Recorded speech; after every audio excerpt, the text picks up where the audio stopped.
Libérame en mi viaje, en mi camino, abre el mar, que mi pan por el desierto sea el maná, que es tu cuerpo. Y si te tengo nada más, me faltará.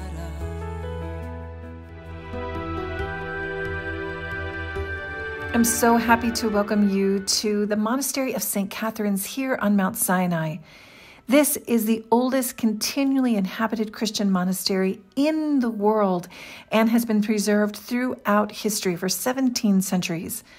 And it predates any divisions in the Christian faith.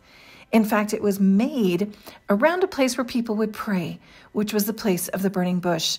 Helen, who built many things in the Holy Land, also built a small chapel here that was eventually replaced by a large basilica built by Justinian in the 6th century.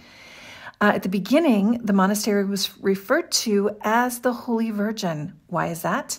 Because the revelation of God at the burning bush was seen as a type of the Virgin Mary and the Incarnation. The monastery is also dedicated to, obviously, Moses and Elijah, who both came to this mountain, and they both spoke with Christ at the Transfiguration, which is the beautiful mosaic in the chapel. And most recently, the name is St. Catherine's Monastery because of Catherine's relics right here. This is an incredible place. Right now, it is a Greek Orthodox monastery, also giving testimony to the roots that at that time, the Christian world spoke Greek. And so that's why Greek is still spoke here today. Now I want to tell you that the library in this monastery is filled with spiritual treasures. Of course, the most important spiritual treasures are the saints who have been here in Sinai. In fact, there's 70 canonized saints that are honored by the church in this area. But the library has so many treasures as well. Manuscripts, early printed books, they're all in the library. And they're celebrated throughout the world because of their antiquity and their importance. And we'll talk about that in just a second. But the monastery is filled also with icons, some of the most important collection of pre-iconoclastic panel icons. That means made on wooden panels, and they were never destroyed or defaced, as would happen with the iconoclastic heresy. So what a wonderful place to be. Let's go in and speak to one of the English-speaking monks here. He's actually an American monk named Father Justin. Why would the Lord have sent an American to a Greek Orthodox monastery? I mean, seriously, he had some amazing to save his plans. soul. Yes, for sure. In 1900, the only way to get here was a camel. People would go to Suez, they would organize a caravan with guides and porters, and it was 8 days down the coast, 1 day to Faran, 1 day to Sinai. 10 days from Suez. 10 days. And I was amazed when Ajiri came here in the 4th century. Isn't that remarkable? It was 10 days from Suez. Really the same? So for 1700 years, it remained a 10-day trek. Oh my goodness. And now you can do it in 5 hours. Yes. You have the toll road. Let me take you into the next room where we have the manuscripts. We had Greek ministers here yesterday, and we're going to have a special group here tomorrow. So I've just left out the manuscripts that I brought out for the ministers. I could show you those, and we could talk about the library here, and then we can come back and continue the conversation if you'd like.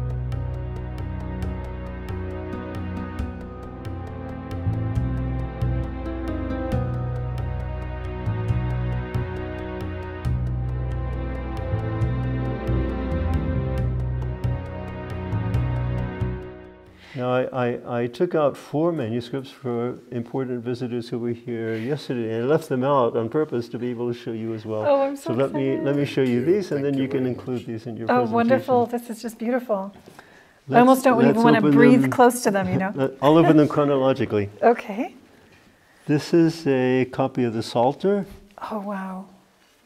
And it's written in parallel Greek and Arabic. Look at that. This dates from the 9th century. We know that Arab rule came here in the year 630.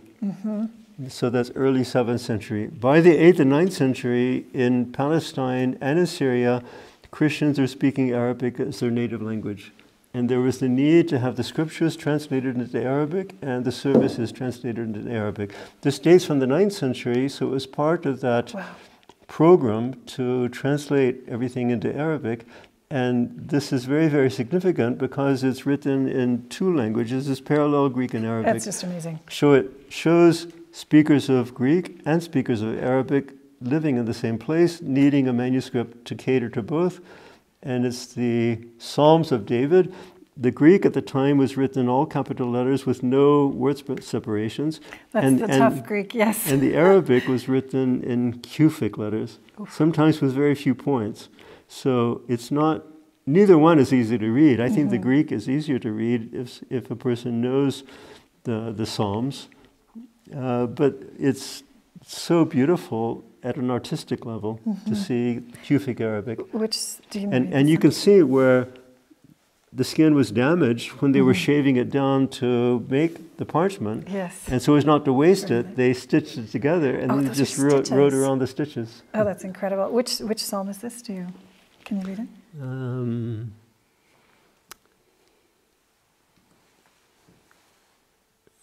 41. Psalm 41.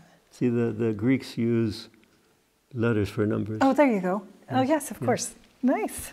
But the Psalter that we read in church today is the Septuagint, which is translated by the Jews 300 years before Christ, and that's still the liturgical text that we use in the Orthodox Church today. So you could take a 9th century manuscript, read it in the services, if you had the ability to read the Greek, and no one would know that you're reading a 9th century manuscript. So that's an incredible example of continuity. Yes. In fact, I remember reading once that was one of the attractions that you had. That's right. Yes, I remember that very well. Now, the next thing I'd like to show you is... Look at that case, the cover is just beautiful. This is called lectionary. It is the Gospels divided up for reading in the church. So there you go. What do you read the third Sunday after Easter? It's all divided up, and it's divided up so that you read the entire 4 Gospels in sequence through the liturgical year. Sounds familiar. This is open to the beginning of the passages from the Gospel of Luke, and on the left you have a very, very beautiful illumination of St. Luke. You see the curved knife for smoothing the parchment, and then there's a compartment for holding the quills, and red ink and black ink. Those are the traditional colors, and he's poised, beginning to write his Gospel. These letters look like they're written also in gold. The first page is all in gold, with a very, very beautiful frame. You see a fountain, you see birds, you see peacocks, you even see little greyhounds. So these are emblems of an idyllic garden that surround the title. After that, the title and the opening initial are made in gold, but the words are written with brown ink, and the red that you see is musical notation. Because the Gospels in a resonant acoustic are more clear if you intone them and not just read them in a spoken voice. Beautiful. So this is a very ancient system for the intonation of the Gospels. And you can see candle marks, you can see finger marks. Can I touch which is all signs that it was actually used. It wasn't just... this is very... Yeah, you certainly... Can I also use it? I'm going to touch it. Okay.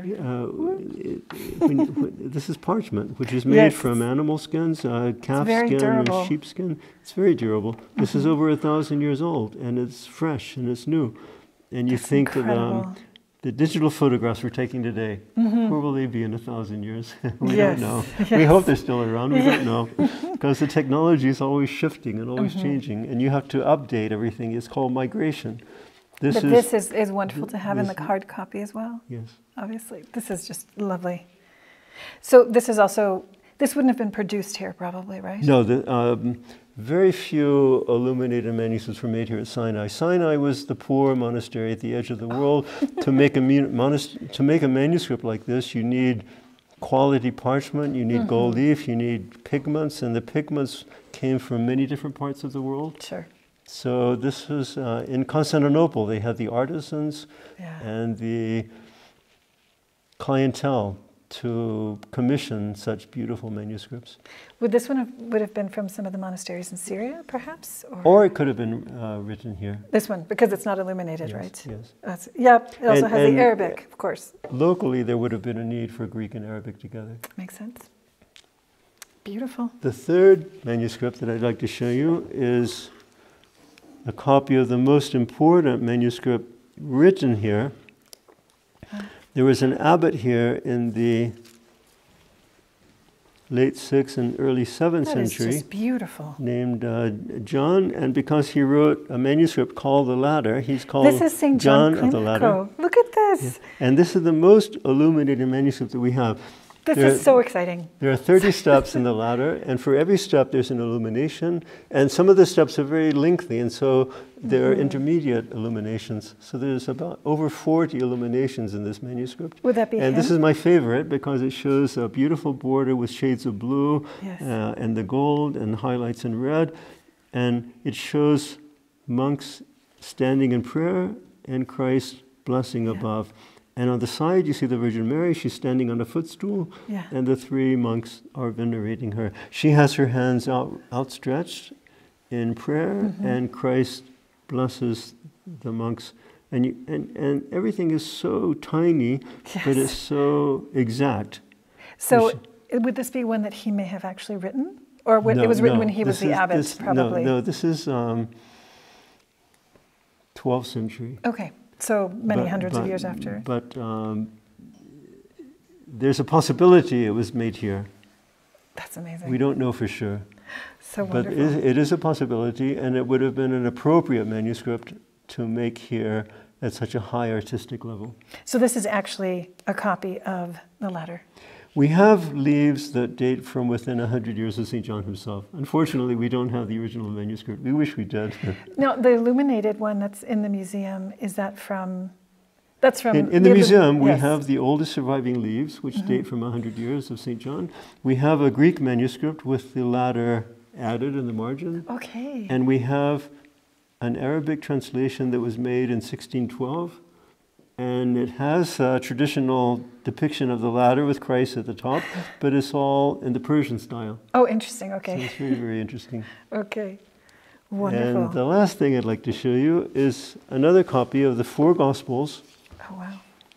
This was written in Crete Oh, wow. Yes. by an artist who did both the calligraphy and the illumination. Look at that. His name was Ioannis Rossos. And if you Google his name, you'll see an extensive record on him, because this is a manuscript of the 4 Gospels that he made when he was a young man on his native Crete. But then the later 1400s was when they were trying to further the knowledge of Greek and establishing libraries in Florence and many other important places where they had manuscripts of the classical texts. And so he left Crete, went to Italy, spent the rest of his life writing manuscripts of classical texts for important patrons, including Cardinal Vissarion. Oh, interesting. And today in the British Library, some of their most beautiful manuscripts of the Iliad and the Odyssey are written by the same scribe. Isn't that interesting? Well, if you look at this, it looks very... This is a work that he did as a young man on his native Crete, and then he spent the rest of his life writing manuscripts for wealthy patrons in Italy. You said he was a monk. You can see that he also did the illuminations. They're in a softer style than the Byzantine illuminations. Yes, I was going to say it looks very, quite honestly, it looks very Italian in the way that it's made. He had a beautiful script, and many times in the margins he would use the margin to make a flourish. Oh, wow. And it's a joy to read these texts because they're written with such expertise. Oh, they're just gorgeous. It is really beautiful. This is beautiful. So those are the 4 things I'd like to show you. Thank you. It's kind of exciting to be the librarian here. Well, we have relied on the expertise of many experts who've come here and given us advice. One of the big questions was, should we make an artificial climate? Most people say it's too dry here, we should put humidifiers, raise the humidity levels. But then when we gave that serious thought, people were saying it would have been a big mistake if you had done that, because it's changes that cause deterioration, and where they have been for centuries under natural conditions, just keep them under natural conditions. That's very Because good. what we find here is that the fatal combination is high heat and high humidity. And when it's hotter in the summer, we have about 20% humidity. And when it rains in the winter, it's cold. So the heat and the humidity are always moving in opposite directions. And that's why, by nature, we have excellent climate for the preservation of the manuscripts. So you could say that these are your 4 favorites in a certain way. Well, there are many favorites, but these are 4. They're definitely favorites. Now, the Bible that's in the museum, the sheet, well, the parchment, I think, of the Greek Biblicus Sinaiticus. Yes. That is the only one of 2 sheets that are still here. No, the rest, or because I know the whole tragic story of how that was taken away. It was all here until 1844, and then it began to be dispersed because of Constantine Tischendorf. Today, 18 leaves are here and 40 fragments. We have leaves in Leipzig, the University Library. Some are still in St. Petersburg. The manuscript was taken to St. Petersburg in 1859 so that they could publish it with the original there for consultation on the promise that it be returned. Yeah. And once it was published, it was the oldest Bible known at the time. Even today, it's still the oldest complete New Testament. It became sensational. Yep. And some people in Russia said, we're obligated to return this. Others people, including the emperor, said, let's not be too hasty. Exactly. It was never returned. Yes. In 1933, when Stalin was desperate for money, he offered it to England. They raised what was at that time a colossal amount of money. It's one of the great treasures of the British Library. Right. Bring them over, convince them. In 2003, we decided to set aside our differences over the history of the manuscript to cooperate, and then we conserved and we photographed them, all the existing leaves and fragments, and the result was that everything is today on the internet and can be read by anyone. And the officials of the British Library said in their experience, even if you have everything on the internet, people still want the facsimile. So we published a quality facsimile, but we kept all the processes, machine process, to keep the price low. So people can buy a facsimile of the Codex Sinaiticus in this massive, very, very heavy volume for $500, which is achievable for small libraries and serious scholars.